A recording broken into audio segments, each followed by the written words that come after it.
Hello, students. I'm Sukhvinder Kaur, Assistant Professor, Department of Economics, GGDST College, Haryana Hoshiarpur. ਅੱਜ ਦੇ ਇਸ lecture ਦੇ ਵਿੱਚ ਅਸੀਂ ਇਕਨੋਮਿਕ ਡਿਟਰਮੀਨੈਂਟਸ ਆਫ ਇਕਨੋਮਿਕ ਡਿਵੈਲਪਮੈਂਟ ਕਰਨ ਜਾ ਰਹੇ ਹਾਂ। ਇਹ ਟੌਪਿਕ ਅਸੀਂ ਪਿਛਲੇ ਲੈਕਚਰ ਦਾ ਸ਼ੁਰੂ ਕੀਤਾ ਹੋਇਆ। ਉਹਦੇ ਵਿੱਚ ਆਪਾਂ ਕੀਤਾ ਸੀ ਕਿ ਇਕਨੋਮਿਕ ਡਿਵੈਲਪਮੈਂਟ ਦੇ ਡਿਟਰਮੀਨੈਂਟਸ ਕਿਹੜੇ ਨੇ, ਔਰ ਮੇਨ ਦੋ ਡਿਟਰਮੀਨੈਂਟਸ ਨੇ economic development determinants of economic development and non economic determinants of economic development. एक आर्थिक तत्त, एक आर्थिक विकास के आर्थिक निर्धारक तत्त ते दूसरा गैर आर्थिक निर्धारक तत्त।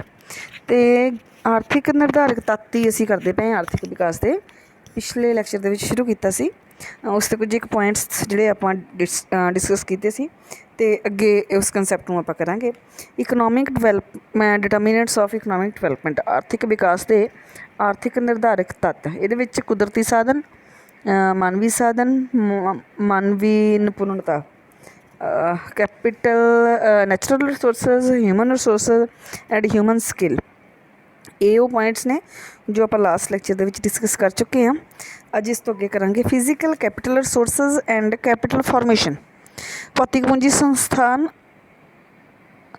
संसाधन, भौतिक पूंजी संसाधन ते पूंजी निर्माण। भौतिक पूंजी का अर्थ है उत्पादन दे उत्पादत साधन, प्रोड्यूस्ड मीनस ऑफ प्रोडक्शन। ये कुदरत की मुफ्त भेंट नहीं होंगे। भौतिक पूंजी वस्तुओं के उस स्टॉक को कहते हैं जिसका उत्पादन मानव जाति लिए किया जाता। इसका प्रयोग ਅਤੇ ਵੱਧ उत्पादन प्राप्त करने लिए किया जाता।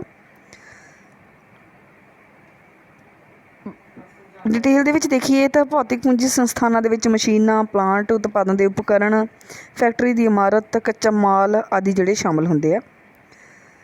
और जिन्ने ये साधन थोड़े को ज़्यादा होणगे इकनॉमिक डिवैलपमेंट ज़्यादा होएगी। और इन्होंने साधनों के आधार के उत्ते देखा जाता कि आर्थिक विकास है जोड़ा वो किस तरह होएगा। इन्होंने दो तरह इन्हों एक्सप्लेन किया जाता, इन्हों की व्याख्या की जाती। पूंजी गहनत एक तो किया जाता कि जोड़े मजदूर आ, जोड़े किरती आ, जोड़े लिबरर आ, उन्होंने आधुनिक मॉडर्न जोड़ियां मशीनां उन्होंने तो जाणू करवाया जाता तां जो उन्होंने उत्पादकता वजे। जिन्नी मॉडर्न टैक्नीक्स की उन्होंने इनफॉर्मेशन, जिन्नी नॉलेज आप ज़्यादा प्रोवाइड करांगे इकनॉमिक डिवैलपमेंट के चांसिस ज़्यादा होणगे, क्योंकि वो उन्होंने आउटपुट, उन्होंने प्रोडक्टिविटी उन्नी ज़्यादा होएगी। कैपिटल वाइडनिंग जां फिर पूंजी विस्तारण कि जिन्नियां पहले तुहाडे कोल मशीनस हैगियां ने उन्हां दे विच तुसीं वाधा करोगे। ਜਦੋਂ ਤੁਸੀਂ ਇਸ ਤਰ੍ਹਾਂ ਕਰੋਗੇ, ਤੁਸੀਂ ਆਪਣੀ ਮਸ਼ੀਨਰੀ ਦੇ ਵਿੱਚ ਆਪਣੀਆਂ ਨਿਊ ਇਕਵਿਪਮੈਂਟਸ ਨਵੀਆਂ ਲੈ ਕੇ ਆਓਗੇ, ਉਹਦੇ ਨਾਲ ਇਕਨੋਮਿਕ ਡਿਵੈਲਪਮੈਂਟ ਉਨੀ ਉਹ ਜ਼ਿਆਦਾ ਹੋਏਗੀ। ਨੈਕਸਟ ਹੈਗਾ ਜੀ ਟੈਕਨੀਕਲ ਪ੍ਰੋਗਰੈਸ। ਜੇਕਰ ਤੁਹਾਡੀ ਟੈਕਨੀਕ ਜਿਹੜੀ ਆ ਉਹ ਪ੍ਰੋਗਰੈਸ ਕਰਦੀ ਹੈ, ਤੁਹਾਡੀ ਮਾਡਰਨ ਟੈਕਨੀਕਸ ਆਫ ਪ੍ਰੋਡਕਸ਼ਨ ਜਿੰਨੀਆਂ ਜ਼ਿਆਦਾ ਹੋਣਗੀਆਂ ਉਨੀ ਜ਼ਿਆਦਾ ਇਕਨੋਮਿਕ ਡਿਵੈਲਪਮੈਂਟ ਜ਼ਿਆਦਾ ਹੋਏਗੀ। ਇਸੇ ਤਰ੍ਹਾਂ ਐਗਰੀਕਲਚਰ ਦੇ ਵਿੱਚ ਵੀ ਜਿੰਨੇ ਹਾਈ ਜੀਲਡ ਵੈਰਾਈਟੀ ਸੀਡਸ ਜ਼ਿਆਦਾ ਹੋਣਗੇ ਉਨੀ ਜ਼ਿਆਦਾ ਇਕਨੋਮਿਕ ਡਿਵੈਲਪਮੈਂਟ ਹੈ ਜਿਹੜੀ ਉਹਦੇ ਚਾਂਸਿਸ ਰਹਿਣਗੇ।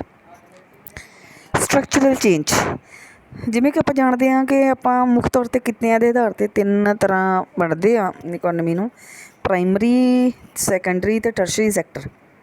प्राइमरी सैक्टर है जोड़ा, इस पशु पालन, खेती आदि ते खेती नाल रिलेटेड एक्टिविटीज़ जिहड़ियां शामिल कीतियां जांदियां। Secondary they which industry related activities and tertiary they which banking, transportation, business आदि जिहड़ियां एक्टिविटीज़ कीतियां जांदियां। जिन्नी ज़्यादा डिपेंडेंस तुहाडी एग्रीकल्चर ते होएगी इकनॉमिक डिवैलपमेंट उन्नी घट होएगी। तो एग्रीकल्चर तो तुहाडी जदों स्ट्रक्चरल चेंज हुंदी है, तुसीं एग्रीकल्चर तो इंडस्ट्री ते दैन इंडस्ट्री तो तुसीं टर्शरी सैक्टर ते मूव कर जांदे हो, तुहाडी इकनॉमिक डिवैलपमेंट है जिहड़ी उहदे चांसिस जिहड़े आ ओह ज़्यादा हो जाणगे। नैक्सट हैगा जी साइज़ ऑफ द मार्केट। जे मार्केट का साइज़ वड्डा होएगा तो प्रोडक्शन ज़्यादा होएगी। जे प्रोडक्शन ज़्यादा होएगी तो इंपलायमेंट ज़्यादा होएगी, दैन इंपलायमेंट ज़्यादा होनी है तो इनकम ज़्यादा होएगी, इनकम ज़्यादा होएगी तो बिना शक पर कैपिटा इनकम भी ज़्यादा होएगी। इसलिए जो मार्केट का साइज़ वड्डा है तो इकनॉमिक डिवैलपमेंट है जिहड़ी उहदे चांसिस ज़्यादा है। मार्केट का साइज़ भी इकनॉमिक डिवैलपमेंट का एक महत्वपूर्ण डिटरमिनेंट है। नैक्सट हैगा जी इकनॉमिक एजेंसीज, आर्थिक एजेंसियाँ। आर्थिक एजेंसियाँ तुहाडी लेबर, तुहाडी कैपिटल मार्केट, तुहाडी मनी मार्केट, बचतां नूं प्रमोट करने वालियां एजेंसियां, निवेश नूं प्रमोट करने वालियां एजेंसीज, बैंकिंग इंस्टीट्यूशनस जिन्ने ज़्यादा होणगे क्योंकि उन्नी इकनॉमिक डिवैलपमेंट ज़्यादा होएगी। क्योंकि किसी कोई भी सैक्टर आ ਜਦੋਂ ਉਹਦੇ ਵਿੱਚ ਤੁਸੀਂ ਕੁਛ ਨਵਾਂ ਕਰਨਾ ਚਾਹੁੰਦੇ ਹੋ, ਉਹਦੇ ਵਿੱਚ ਕੁਛ ਇੰਪਰੂਵਮੈਂਟ ਕਰਨੀ ਚਾਹੁੰਦੇ ਹੋ ਜਾਂ ਕੁਛ ਨਵਾਂ ਕਰਨਾ ਚਾਹੁੰਦੇ ਹੋ, ਤਾਂ ਬਿਨਾਂ ਸ਼ੱਕ ਤੁਹਾਨੂੰ ਫਾਈਨਾਂਸ ਦੀ ਲੋੜ ਹੋਏਗੀ। ਅਤੇ ਫਾਈਨਾਂਸ ਪ੍ਰੋਵਾਈਡ ਕਰਨ ਵਾਲੀਆਂ ਏਜੰਸੀਜ਼ ਜਿੰਨੀਆਂ ਜ਼ਿਆਦਾ ਹੋਣਗੀਆਂ, ਆਰਥਿਕ ਵਿਕਾਸ ਉਨਾ ਜ਼ਿਆਦਾ ਹੋਏਗਾ। ਏਬਲ ਐਂਟਰਪ੍ਰੇਨਿਓਰਸ ਐਂਡ ਔਰਗਨਾਈਜੇਸ਼ਨਸ, ਐਂਟਰਪ੍ਰੇਨਿਓਰਸ ਉਦਮੀ ਇੰਡਸਟਰੀਅਲਾਈਜੇਸ਼ਨ ਲਈ ਬੜੇ ਜ਼ਰੂਰੀ ਨੇ, ਅਤੇ ਜਿੰਨੇ ਉਦਮੀ ਜ਼ਿਆਦਾ ਹੋਣਗੇ, ਜਿੰਨੇ ਏਬਲ ਹੋਣਗੇ, ਕੁਸ਼ਲ ਹੋਣਗੇ, ਉਨੀ ਇਕਨੋਮਿਕ ਡਿਵੈਲਪਮੈਂਟ ਜ਼ਿਆਦਾ ਹੋਏਗੀ। ਡਿਵੈਲਪਮੈਂਟ ਪਲੈਨਿੰਗ, ਵਿਕਾਸਾਤਮਕ ਯੋਜਨਾਵਾਂ, ਜਿਵੇਂ ਕਿ ਅੰਡਰ ਡਿਵੈਲਪ ਕੰਟਰੀਜ਼ ਬਹੁਤੇ ਯੋਜਨਾਵਾਂ ਦੇ ਆਧਾਰ ਦੇ ਉੱਤੇ ਕੰਮ ਕਰਦੇ ਆ, ਅਤੇ ਇਹ ਯੋਜਨਾਵਾਂ ਜਿੰਨੀਆਂ ਜ਼ਿਆਦਾ ਹੋਣਗੀਆਂ, ਜਿੰਨੀਆਂ ਜ਼ਿਆਦਾ ਯੋਜਨਾਵਾਂ ਜਿਹੜੀਆਂ ਸਰਕਾਰ ਲੈ ਕੇ ਆਵੇਗੀ, ਉਨੀ ਜ਼ਿਆਦਾ ਪਲੈਨਿੰਗ ਹੋਏਗੀ, ਜਿੰਨੀ ਜ਼ਿਆਦਾ ਪਲੈਨਿੰਗ ਹੋਏਗੀ ਉਨੀ ਜ਼ਿਆਦਾ ਇਕਨੋਮਿਕ ਡਿਵੈਲਪਮੈਂਟ ਦੇ ਚਾਂਸਿਸ ਰਹਿਣਗੇ। ਇੰਟਰਨੈਸ਼ਨਲ ਡਿਟਰਮੀਨੈਂਟਸ, ਅੰਤਰਰਾਸ਼ਟਰੀ ਪੁਨਰ ਨਿਰਮਾਣ ਅਤੇ ਵਿਕਾਸ, ਅੰਤਰਰਾਸ਼ਟਰੀ ਵਿਕਾਸ ਸੰਸਥਾਨ, ਇਸ ਤਰ੍ਹਾਂ ਦੇ ਜਿੰਨੇ ਇੰਸਟੀਟਿਊਸ਼ਨਸ ਨੇ, IMF, ਇਸ ਤਰ੍ਹਾਂ ਦੇ ਜਿੰਨੇ ਇੰਸਟੀਟਿਊਸ਼ਨਸ ਨੇ, ਇਹ ਕਿਸ ਤਰ੍ਹਾਂ ਤੁਹਾਨੂੰ ਫਾਈਨੈਂਸ਼ੀਅਲ ਫੈਸਿਲਿਟੀਜ਼ ਪ੍ਰੋਵਾਈਡ ਕਰਦੇ ਨੇ, ਕਿਸ ਤਰ੍ਹਾਂ ਤੁਹਾਨੂੰ ਟੈਕਨੀਕਲ ਅਸਿਸਟੈਂਟ ਪ੍ਰੋਵਾਈਡ ਕਰਦੇ ਨੇ, ਕਿਸ ਤਰ੍ਹਾਂ ਡਿਊਰਿੰਗ ਐਮਰਜੈਂਸੀਜ਼ ਤੁਹਾਨੂੰ ਹੈਲਪ ਪ੍ਰੋਵਾਈਡ ਕਰਦੇ ਨੇ। ਇਸ 'ਤੇ ਵੀ ਡਿਪੈਂਡ ਕਰਦਾ ਕਿ ਤੁਹਾਡੀ ਇਕਨੋਮਿਕ ਡਿਵੈਲਪਮੈਂਟ ਹੈ ਜਿਹੜੀ ਉਹ ਕਿੰਨੀ ਹੋਏਗੀ। ਇਹ ਸੀ ਆਰਥਿਕ ਵਿਕਾਸ ਦੇ ਨਿਰਧਾਰਕ ਤੱਤ। ਹੁਣ ਅਸੀਂ ਕਰਦੇ ਹਾਂ ਆਰਥਿਕ ਵਿਕਾਸ ਦੇ ਗੈਰ ਆਰਥਿਕ ਜਾਂ ਅਨਾਰਥਿਕ ਨਿਰਧਾਰਕ ਤੱਤ। ਇਹ ਤਾਂ ਆਰਥਿਕ ਤੱਤ ਸੀ ਨਾ ਜਿਹੜੇ ਆਰਥਿਕ ਵਿਕਾਸ ਨੂੰ, ਇਕਨੋਮਿਕ ਡਿਵੈਲਪਮੈਂਟ ਨੂੰ ਪ੍ਰਭਾਵਿਤ ਕਰਦੇ ਸੀ। ਇਸ ਤੋਂ ਇਲਾਵਾ ਗੈਰ ਆਰਥਿਕ, ਜਿਨ੍ਹਾਂ ਦਾ ਆਰਥਿਕਤਾ ਦੇ ਨਾਲ, ਦੇਸ਼ ਦੀ ਆਰਥਿਕਤਾ ਨਾਲ ਕੋਈ ਰਿਲੇਸ਼ਨਸ਼ਿਪ ਨਹੀਂ ਹੁੰਦਾ ਡਾਇਰੈਕਟ, ਬਟ ਉਹ ਇਕਨੋਮਿਕ ਡਿਵੈਲਪਮੈਂਟ ਨੂੰ ਪ੍ਰਭਾਵਿਤ ਕਰਦੇ ਆ। ਸਭ ਤੋਂ ਪਹਿਲਾਂ ਉਹਦੇ ਵਿੱਚ ਹੈਗਾ ਰਾਜਨੀਤਿਕ ਵਾਤਾਵਰਣ। ਜੇਕਰ ਸਾਡੇ ਪੋਲੀਟੀਕਲ ਲੈਵਲ 'ਤੇ ਸਟੇਬਿਲਿਟੀ ਹੋਵੇ, ਗੌਰਮੈਂਟਸ ਦੇ ਵਿੱਚ ਸਟੇਬਿਲਿਟੀ ਹੋਵੇ, 5 years ਤੁਹਾਡੀਆਂ ਗੌਰਮੈਂਟਸ ਚੱਲਦੀਆਂ, ਮਤਲਬ ਜਿੰਨੇ ਟਾਈਮ ਲਈ ਉਹ ਸਿਲੈਕਟ ਹੋਈਆਂ, ਤੁਸੀਂ ਇਲੈਕਟ ਕੀਤੇ ਹੋਏ ਆ ਇਲੈਕਸ਼ਨ ਦੇ ਵਿੱਚ ਉਹਨਾਂ ਨੂੰ, ਕਿ 5 year ਲਈ ਜਾਂ 4 year ਲਈ, ਜਿੰਨਾ ਵੀ ਪੀਰੀਅਡ ਆ ਉਹਨਾਂ ਪੀਰੀਅਡ ਚੱਲਦੇ ਪਏ ਆ। ਜਾਂ ਤੁਹਾਡੇ ਜਿਹੜੇ ਐਡਮਿਨਿਸਟ੍ਰੇਟਡ ਆ ਉਹ ਕੁਸ਼ਲ ਆ, ਇਮਾਨਦਾਰ ਆ, ਤਾਂ ਬਿਨਾਂ ਸ਼ੱਕ ਤੁਹਾਡੀ ਜਿਹੜੀ ਇਕਨੋਮਿਕ ਡਿਵੈਲਪਮੈਂਟ ਆ ਉਹ ਜ਼ਿਆਦਾ ਹੋਏਗੀ। ਦੈਨ ਸੋਸ਼ਲ ਡਿਟਰਮੀਨੈਂਟਸ, ਜੇਕਰ ਤੁਹਾਡੀ ਸੁਸਾਇਟੀ ਹੈ ਜਿਹੜੀ ਪ੍ਰਗਤੀਸ਼ੀਲ ਆ, ਉਹਦੇ ਵਿੱਚ ਪੋਜ਼ੀਟਿਵਿਟੀ ਪਾਈ ਜਾਂਦੀ, ਉਹਦੇ ਵਿੱਚ ਜਾਤੀ ਪ੍ਰਥਾ ਨਹੀਂ ਪਾਈ ਜਾਂਦੀ, ਤਾਂ ਉਸ ਕੇਸ ਦੇ ਵਿੱਚ ਵੀ ਤੁਹਾਡੀ ਜਿਹੜੀ ਇਕਨੋਮਿਕ ਡਿਵੈਲਪਮੈਂਟ ਜ਼ਿਆਦਾ ਹੈ। ਅਤੇ ਜਿੰਨੇ ਇਹ ਔਰਥੋਡਾਕਸ, ਜਿੰਨੇ ਰੂੜੀਵਾਦੀ ਵਿਚਾਰਤਾਵਾਂ ਜ਼ਿਆਦਾ ਪਾਈਆਂ ਜਾਣਗੀਆਂ, ਆਰਥਿਕ ਵਿਕਾਸ ਉਨਾ ਹੀ ਘੱਟ ਹੋਏਗਾ। ਰਿਲੀਜੀਅਸ ਆਊਟਲੁੱਕ ਵੀ, ਜਿੰਨਾ ਤੁਸੀਂ ਜ਼ਿਆਦਾ ਧਾਰਮਿਕ ਹੋਣਾ, ਜਿੰਨਾ ਤੁਸੀਂ ਕਿਸਮਤ ਦੇ ਸਹਾਰੇ ਚੱਲਣਾ, ਉਨੀ ਇਕਨੋਮਿਕ ਡਿਵੈਲਪਮੈਂਟ ਘੱਟ ਹੋਏਗੀ। ਜੇ ਤੁਸੀਂ ਬਹੁਤ ਜ਼ਿਆਦਾ ਕਿਸਮਤਵਾਦੀ ਨਹੀਂ ਆ ਤਾਂ ਇਕਨੋਮਿਕ ਡਿਵੈਲਪਮੈਂਟ ਜ਼ਿਆਦਾ ਹੋਣ ਦੇ ਚਾਂਸਸ ਆ।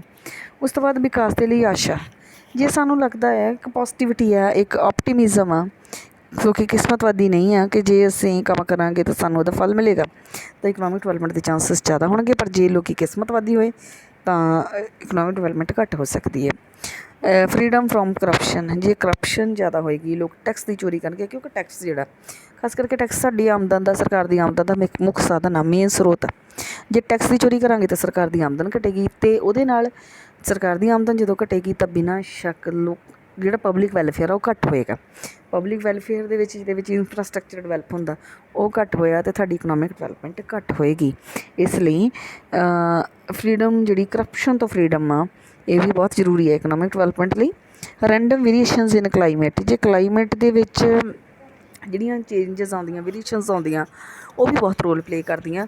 ਜੇਕਰ ਬਹੁਤ ਵਧੀਆ ਮੌਨਸੂਨ ਹੋਇਆ ਤਾਂ ਐਗਰੀਕਲਚਰਲ ਪ੍ਰੋਡਕਟੀਵਿਟੀ ਜ਼ਿਆਦਾ ਹੋਏਗੀ, ਉਹਦੇ ਨਾਲ ਇਕਨੋਮਿਕ ਡਿਵੈਲਪਮੈਂਟ ਦੇ ਚਾਂਸਸ ਜ਼ਿਆਦਾ ਆ, ਕਿਉਂਕਿ ਐਗਰੀਕਲਚਰ ਤੋਂ ਐਗਰੋ ਵੇਸਟ ਇੰਡਸਟਰੀਜ਼ ਦੇ ਲਈ ਰॉ ਮਟੀਰੀਅਲ ਪ੍ਰੋਵਾਈਡ ਕੀਤਾ ਜਾਂਦਾ। ਅਤੇ ਜੇਕਰ ਇਸੇ ਤਰ੍ਹਾਂ ਇਹ ਕਲਾਈਮੇਟ ਵੇਰੀਏਸ਼ਨਸ ਜ਼ਿਆਦਾ ਹੋਈਆਂ, ਹੜ੍ਹ ਸੋਕੇ ਜ਼ਿਆਦਾ ਹੋਏ, ਤਾਂ ਇਕਨੋਮਿਕ ਡਿਵੈਲਪਮੈਂਟ ਦੇ ਉੱਤੇ ਉਸਦਾ ਨੈਗੇਟਿਵ ਇੰਪੈਕਟ ਪਏਗਾ। ਇਹ ਸੀ ਇਕਨੋਮਿਕ ਡਿਵੈਲਪਮੈਂਟ ਦੇ ਆਰਥਿਕ ਅਤੇ ਗੈਰ ਆਰਥਿਕ ਤੱਤ। ਮੈਂ ਤਾਂ ਫਿਰ ਸਟੂਡੈਂਟਸ ਨੂੰ ਦੱਸਦੀ ਹਾਂ ਜਿਨ੍ਹਾਂ ਨੇ ਇਹੋ ਲੈਕਚਰ ਸੁਣਿਆ, ਇਹ ਵੀਡੀਓ ਹੀ ਸੁਣਿਆ, ਉਹਨਾਂ ਨੂੰ ਦੱਸਦੇ ਹਾਂ ਕਿ ਇਹ ਪਿਛਲੀ ਵੀਡੀਓ ਦੇ ਨਾਲ ਤੁਹਾਨੂੰ ਅਟੈਚ ਕਰਕੇ ਸੁਣਨਾ ਪਏਗਾ। 2 ਵੀਡੀਓਜ਼ ਦੇ ਵਿੱਚ ਇਹ ਟੋਪਿਕ ਜਿਹੜਾ ਕੰਪਲੀਟ ਹੁੰਦਾ ਪਿਆ। ਇਸ ਦੇ ਨਾਲ ਹੀ ਸਾਡੇ ਅੱਜ ਜਿਹੜੇ ਆਰਥਿਕ ਵਿਕਾਸ ਦੇ ਨਿਰਧਾਰਕ ਤੱਤ ਆ, ਜਿਹੜੇ ਆਰਥਿਕ ਤੱਤ ਅਤੇ ਗੈਰ ਆਰਥਿਕ ਤੱਤ ਆ, ਆਰਥਿਕ ਵਿਕਾਸ ਦੇ ਨਿਰਧਾਰਕ ਤੱਤ, ਇਹ ਟੋਪਿਕ ਕੰਪਲੀਟ ਹੁੰਦਾ। ਨੈਕਸਟ ਟੋਪਿਕ ਅਸੀਂ ਅਗਲੇ ਲੈਕਚਰ ਦੇ ਵਿੱਚ ਕਰਾਂਗੇ। Thank you so much.